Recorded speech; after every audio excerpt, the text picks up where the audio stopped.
La brújula para el ministro evangélico. Capítulo 3. La mente del ministro. Poseedor de una mente infinita, el Todopoderoso nos ha dotado de una capacidad con que servirlo inteligentemente. Pablo, consciente de la existencia de ese equipo, nos sorprende con lo mucho que alude a él. En un lugar dice: ¿Quién conoció la mente del Señor? Mas nosotros tenemos la mente de Cristo. Primera de Corintios 2:16. Pablo comprendía perfectamente que la mente ejerce una influencia considerable en nuestro comportamiento. A una iglesia en que dos hermanas habían agitado un poco las aguas, aconseja: todo lo que es verdadero, todo lo honesto, todo lo justo, todo lo puro, todo lo amable, todo lo que es de buen nombre.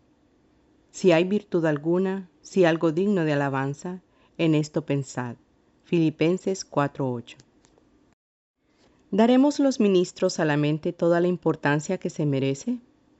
¿Sabremos analizar la manera de pensar de otras personas? ¿Cómo se puede explicar que a veces la mente se pone en blanco? ¿A qué se debe que en ciertas situaciones dos personas forman una controversia sobre un problema tan sencillo? Quizás usted haya vivido la experiencia de sentirse castigado en su fuero interno por algo hecho que ha dejado un mal sabor. ¿Qué hay en uno que le hace sentirse mal? Primero, las computadoras electrónicas. Los inventores de la computadora electrónica realizaron su hazaña observando el funcionamiento del cerebro humano como parte del sistema nervioso. Los ministros haríamos bien poniendo el proceso al revés para estudiar primero la computadora y luego aplicar nuestras observaciones a una investigación de la mente con el fin de penetrar un poco más en sus misterios. ¿Cómo funciona una computadora? No puede hacer nada sin que se le provea de un patrón. Todos esos circuitos en una caja no prestan ningún servicio sin tener un depósito de reglas con que trabajar. Alguna persona, por lo tanto, tiene que proporcionarle a la máquina un conjunto de datos o instrucciones que servirán de norma, o de las reglas con las cuales la computadora analizará la información posterior que recibe y actuará de acuerdo. Al conjunto de datos que constituyen el patrón se le llama programa. Una vez que las instrucciones que sirven de criterio y base, o sea, el programa, estén establecidas y entregadas a la computadora, se puede proceder a la suministración de la información. Esta fase se llama alimentación. Se califica la información proporcionada como cruda, debido a que la computadora todavía no la ha analizado. Al proceso de análisis se le dice validación. Pudiera ser que la información contenga errores, pero para identificarlos, la computadora tendrá que comparar cada dato con el programa que se le ha provisto. El cerebro electrónico procede a escrutar cada trozo de la información, comparando todo con lo que ya se ha establecido como la norma en el programa. Si encuentra una diferencia, rechaza la información. Si comprueba que no hay errores, fija la información en la memoria permanente, función a la cual se le dice actualización. Luego pasa a dar salida, de acuerdo a lo que el programa indica. Puede ser que dé órdenes a que presente la respuesta a una pregunta o la solución a un problema matemático. Podemos ilustrar este proceso de la manera siguiente. Usted consigue un amigo en la calle y él le da su número de teléfono para que lo llame. Usted decide comprobar esta información, el número de teléfono, y procede a un teléfono para marcar ese número. Si el número resulta equivocado, usted lo rechaza y trata de conseguir el número correcto. Tal vez usted lo copió mal o su amigo se equivocó al dictárselo. Una vez que logra comunicarse, el número queda comprobado, o sea, validado. Usted desea memorizar el número o escribirlo para que sea permanente. A este último proceso en el mundo de las computadoras se le llama la actualización de la información. La salida, el resultado del proceso de la información, en este caso de la llamada telefónica, es la conversación con su amigo. Es el resultado del proceso mental que usted efectuó para lograr la comunicación.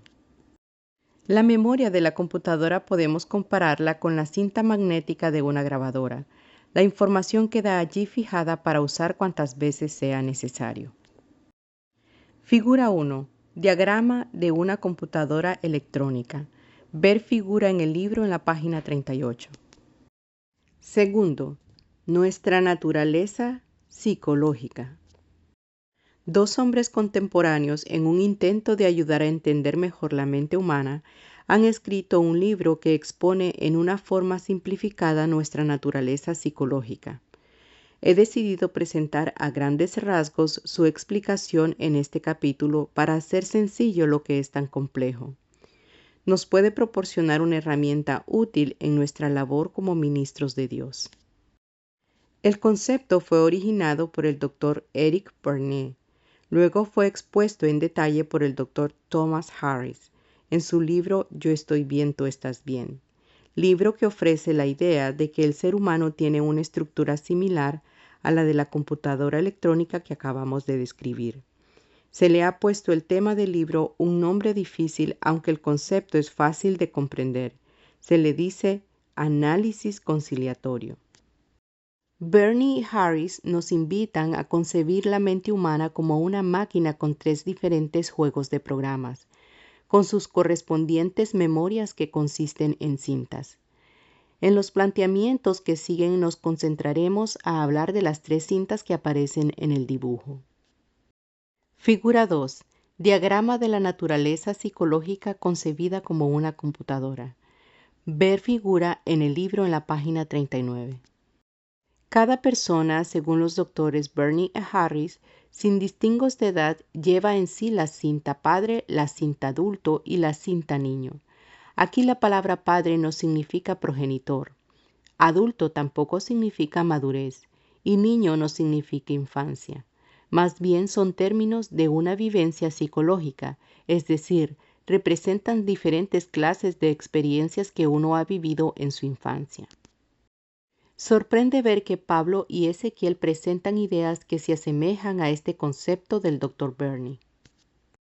Primera a los Corintios 14:20. Hermanos, no seáis niños en el modo de pensar, sino ser niños en la malicia, pero maduros en el modo de pensar. Ezequiel 18:2.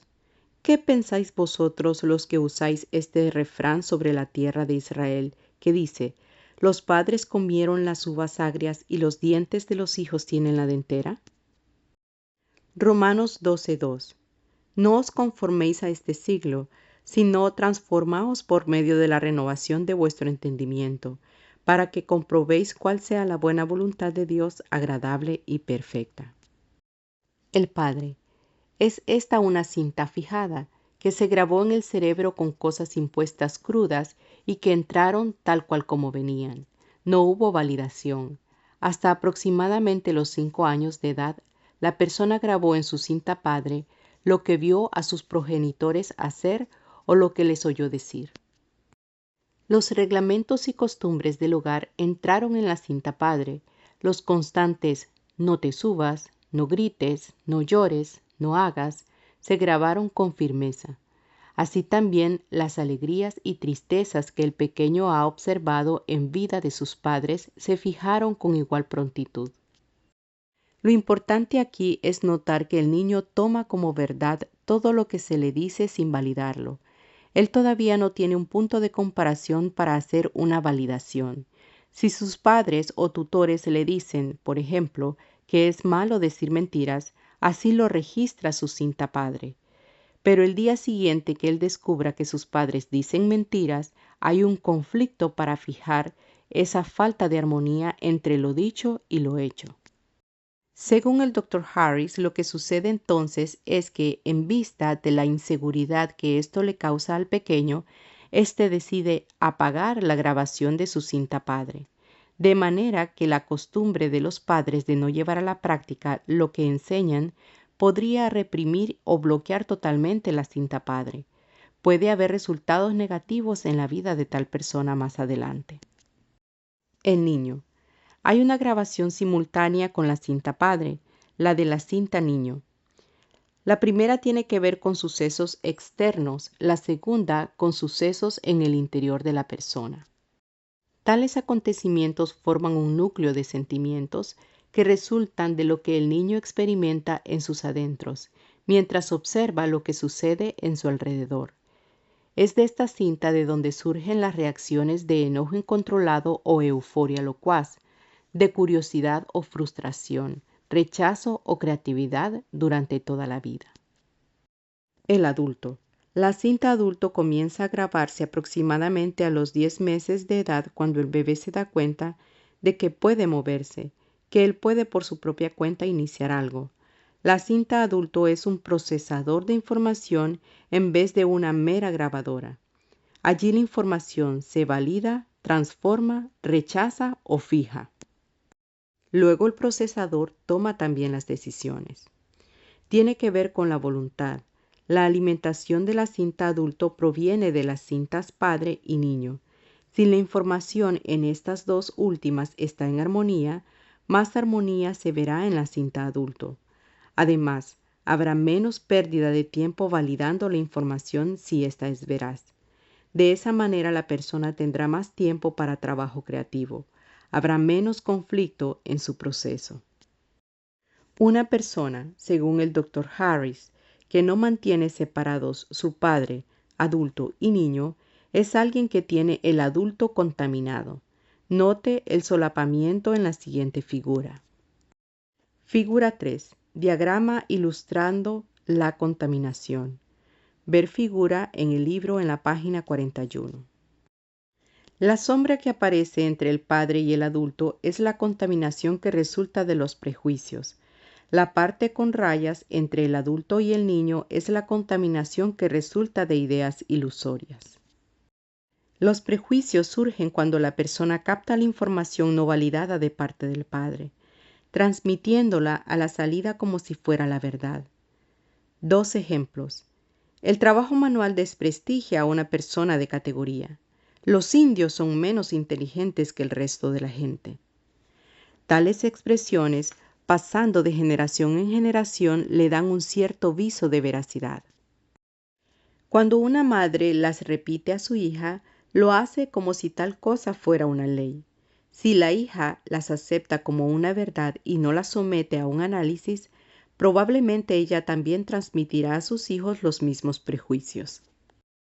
Las ideas ilusorias forman otra clase de contaminación de acuerdo con el análisis conciliatorio. En el caso de prejuicios, el adulto se contamina con el padre, y en el caso de ilusiones, el adulto se contamina con el niño. La base de esta última situación es el temor engendrado en el niño, bien sea por el castigo brutal de los padres o una orfandad donde no hubo amor ni calor maternal y donde había el sentimiento de gran tensión. El adulto no funciona del todo. El adulto contaminado a base de ilusión inventa cosas y situaciones que en la realidad no existen para buscar un apoyo lógico. Tal persona puede ver que se le viene encima el mal, casi puede sentir o saber que lo que le acecha es realidad y no mera ilusión. Tercero, las conciliaciones, transacciones. La base unitaria de enlace social, según el Dr. Eric Porney, se llama una conciliación. Consiste en un encuentro entre personas en que una de ellas dice o hace algo, lo que se llama el estímulo. La reacción de otra persona a este estímulo se llama la respuesta, que a su vez sirve para estímulo a la otra persona. Este encuentro compone lo que el Dr. Barney llama una conciliación. El análisis es lo que uno hace al tratar de determinar si fue el padre, niño o adulto de la persona lo que ocasionó el estímulo o la respuesta. En este contexto podemos derribar y analizar las conciliaciones que diariamente nos ocurren. Por ejemplo, sigamos la siguiente conversación. Buenos días. Buenos días. Por favor, ¿me dice dónde está el Banco Nacional? Siga por esa calle hasta el parque. Gracias. En esta conversación predomina la cinta adulto en ambas personas. Si lo mostramos gráficamente, se vería así. Figura 4. Conciliación adulto-adulto. Ver figura en el libro en la página 42. De esta gráfica se desprende un hecho significativo. La comunicación se mantendrá abierta siempre que las flechas no se crucen.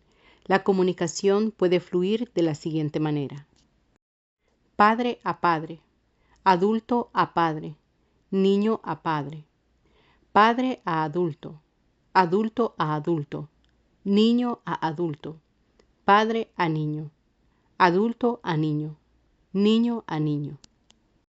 A continuación damos algunos ejemplos de las conciliaciones paralelas que no se cruzan más usuales.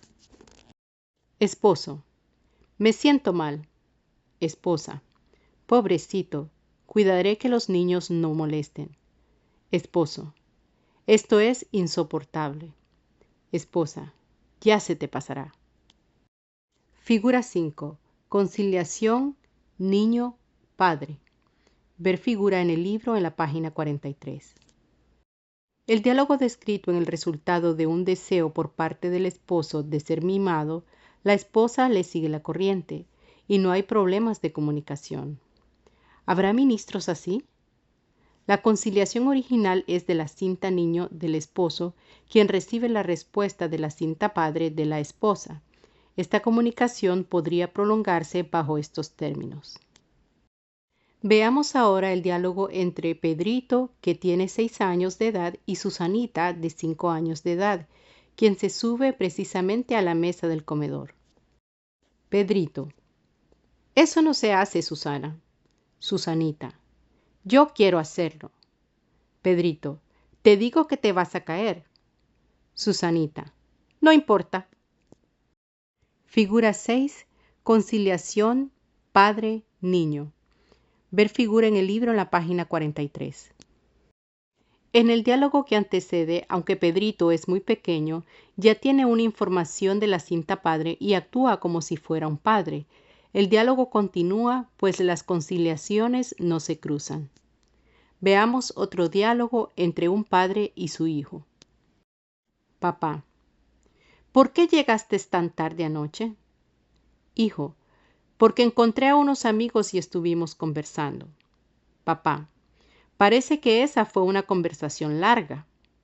Hijo: es cierto, hacía tanto tiempo que no los veía. Figura 7. Conciliación adulto-adulto. Ver figura en el libro en la página 44. Conciliaciones no complementarias o cruzadas. Brevemente hemos hablado de conciliaciones que no se cruzan, donde la comunicación queda abierta. Ahora nos dedicaremos a analizar las conciliaciones cruzadas.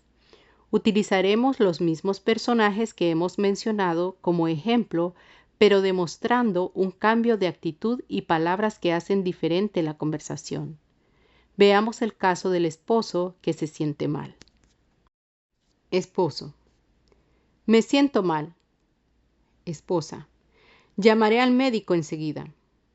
Esposo: no es necesario, ya se me quitará. Figura 8. Conciliación de la búsqueda del adulto. Ver figura en el libro en la página 44.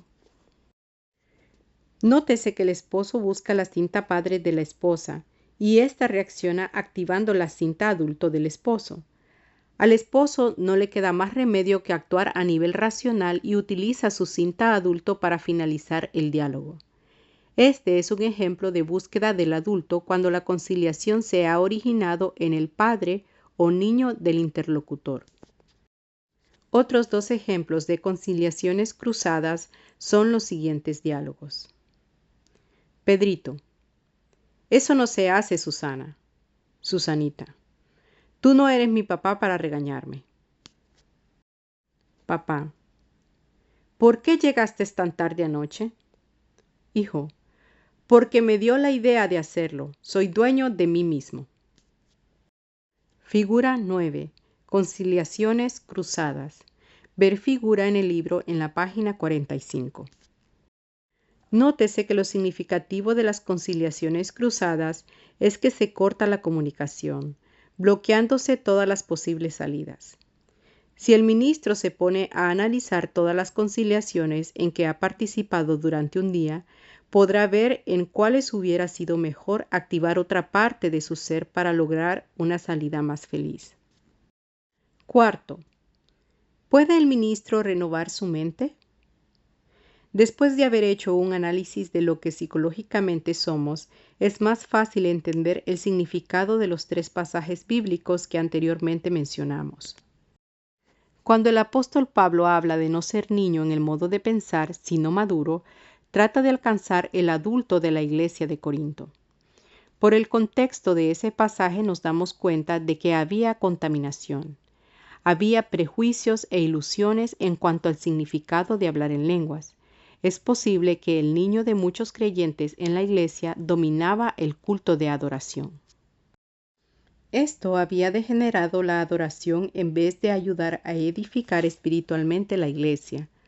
Lo más significativo, sin embargo, es que había que corregir racionalmente una tendencia que se estaba convirtiendo en hábito.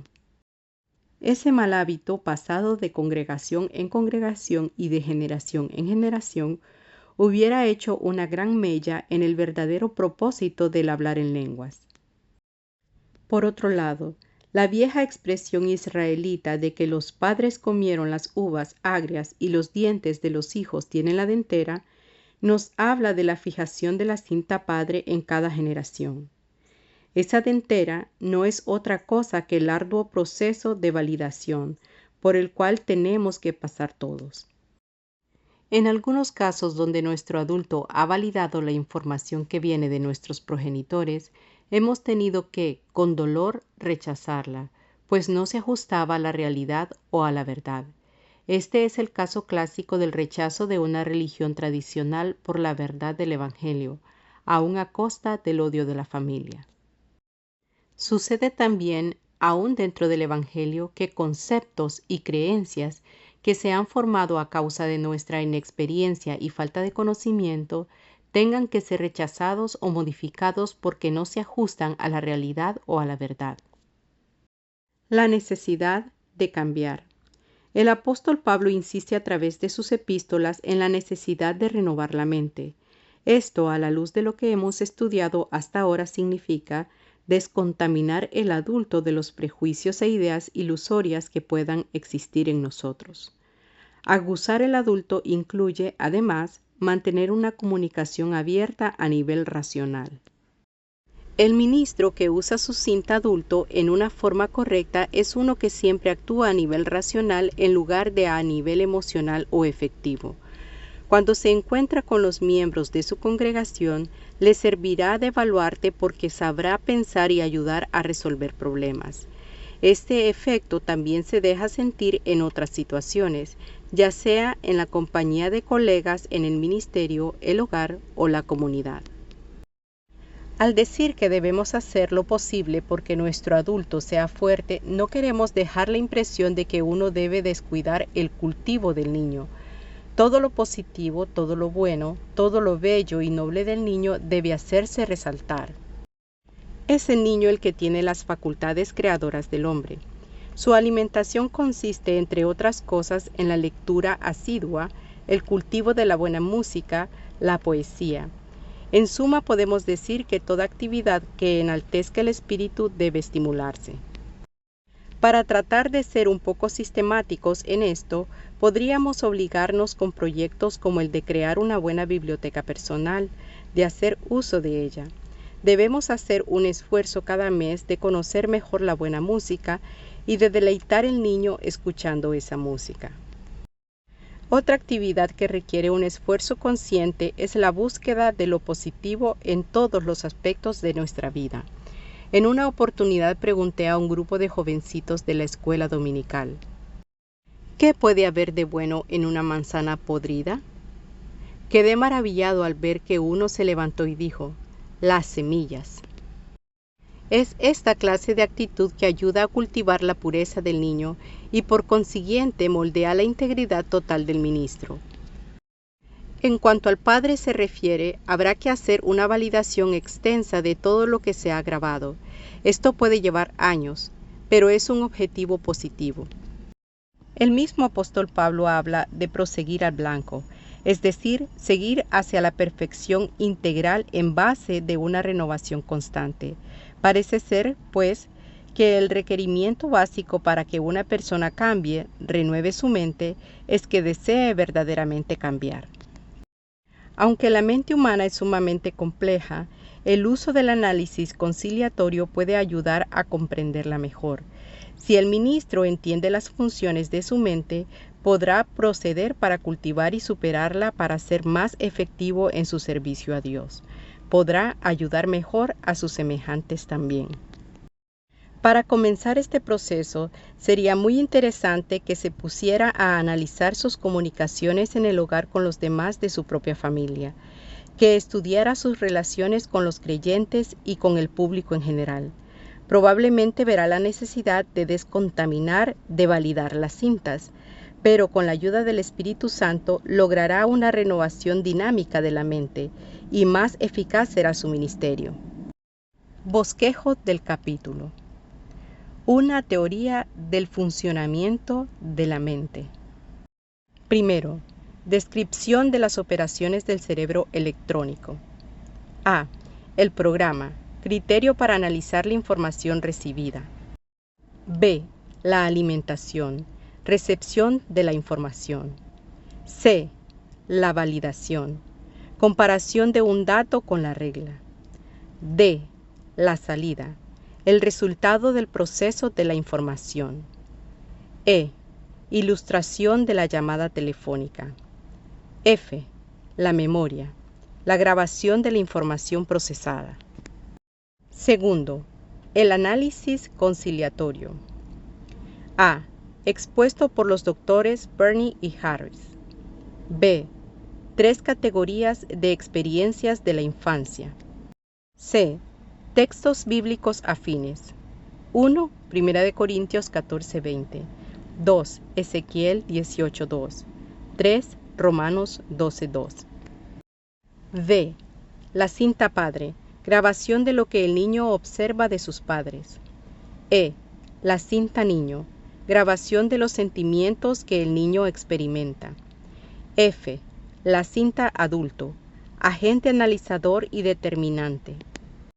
G. El adulto contaminado. 1. Resultado de no mantener separadas las funciones de las diferentes cintas. 2. Categorías de contaminación. A.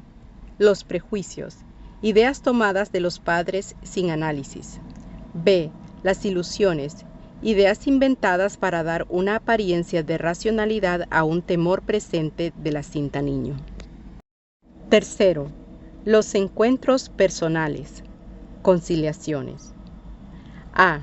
Compuestos por el estímulo de una persona y la correspondiente reacción de la otra. B. El análisis consciente en la determinación de cuál cinta ocasiona el estímulo y cuál la reacción. C. La conciliación paralela, una comunicación que no estorba a ninguna de las dos personas. D. La conciliación cruzada, la respuesta que no sigue la línea del estímulo. Cuarto, la transformación de la mente. A. El deseo de Pablo de que los corintios dejaran la cinta niño y rectificaran la contaminación. B. La necesidad de la actualización. C. El deber del ministro de esforzarse para aguzar todo el mecanismo. D. Algunas actividades que pueden contribuir a una transformación. Un encuentro con las verdades. Respuesta alterna. Subraya la palabra que complete cada expresión. Ejemplo, los discípulos pidieron al Señor que les enseñase a, entre paréntesis, orar, pecar. 1. La Biblia hace ver que la mente tiene, entre paréntesis, mucha, poca, influencia sobre el comportamiento de una persona. 2. Podemos entender la función de la mente si comprendemos el mecanismo de, entre paréntesis, un automóvil, una computadora. 3.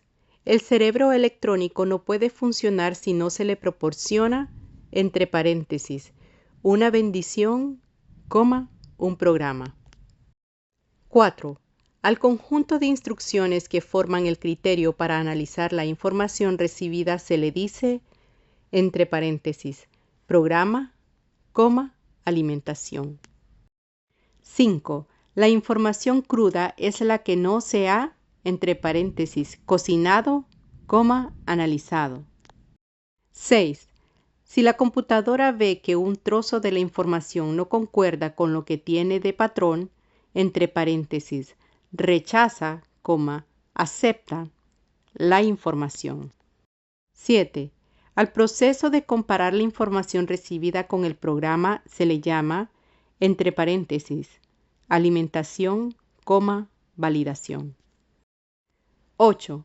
Al proceso de grabar la información en la memoria permanente se le dice, entre paréntesis, actualización, feedback. 9. Entre paréntesis, el escrutinio, la salida, es el resultado del proceso de la información. 10. Barney y Harris creen que el niño pequeño, entre paréntesis, graba, actualiza, lo que sus padres hacen y dicen. 11.